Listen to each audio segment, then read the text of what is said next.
ನಾನು ಡಾಕ್ಟರ್ ಶರತ್ ಎಂ ವಿಜಾಪುರ್, ಹಿರಿಯ ಹೃದಯ ರೋಗ ತಜ್ಞನಾಗಿ ಸೆಕ್ಯೂರ್ ಆಸ್ಪತ್ರೆ ಗೋಕುಲ್ ರೋಡಲ್ಲಿ ಕೆಲಸ ಮಾಡುತ್ತಿದ್ದೇನೆ.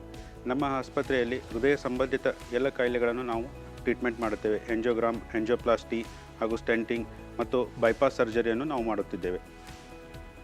ಹೃದಯಾಘಾತವು ಇಡೀ ದೇಶದಲ್ಲಿ ಜನರಲ್ಲಿ ಹೆಚ್ಚಾಗಿ ಕಾಣಿಸಿಕೊಳ್ಳುತ್ತಾ ಇದೆ.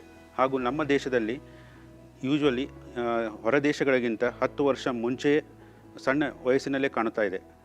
ಈ ಹೃದಯಾಘಾತವನ್ನು ತಪ್ಪಿಸುವುದೆಂದರೆ ಇದನ್ನು ಬೇಗ ಕಂಡುಹಿಡಿಯುವುದೇ ಮುಖ್ಯವಾದ ಉದ್ದೇಶವಾಗಿದೆ.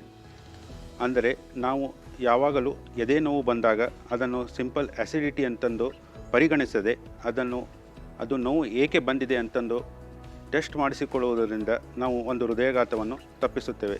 ಈ ಹೃದಯಾಘಾತವನ್ನು ಬೇಗ ಕಂಡುಹಿಡಿಯುವುದಂದರೆ ಒಂದು ಸಿಂಪಲ್ ಟೆಸ್ಟ್, ಅದು ಇಲೆಕ್ಟ್ರೋಕಾರ್ಡಿಯೋಗ್ರಾಮ್ ಅಂತೀವಿ.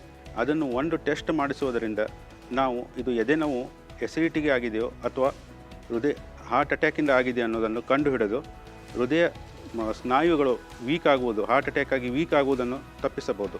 ಸೊ ನನ್ನ ಎಲ್ಲ ಜನರಲ್ಲಿ ಒಂದು ವಿನಂತಿ ಏನೆಂದರೆ, ಯಾವುದೇ ಒಂದು ಸಣ್ಣ ಎದೆ ನೋವು ಬಂದರೂ ಅದನ್ನು ನಿರ್ಲಕ್ಷಿಸದೆ ಅದನ್ನು ಒಂದು ಆಸ್ಪತ್ರೆಗೆ ಹೋಗಿ ಒಂದು ಸಣ್ಣ ECG ಮಾಡಿಸಿ ಅದನ್ನು ಎದಕ್ಕೆ ನೋವು ಬಂತು ಅಂತ ಕಂಡುಹಿಡಿದರೆ ಅದು ಬಹಳ ಒಳ್ಳೆಯದಾಗುತ್ತದೆ ಹಾಗೂ ಒಂದು ಜೀವವನ್ನು ನಾವು ಉಳಿಸಿದ ಹಾಗೆ ಆಗುತ್ತದೆ.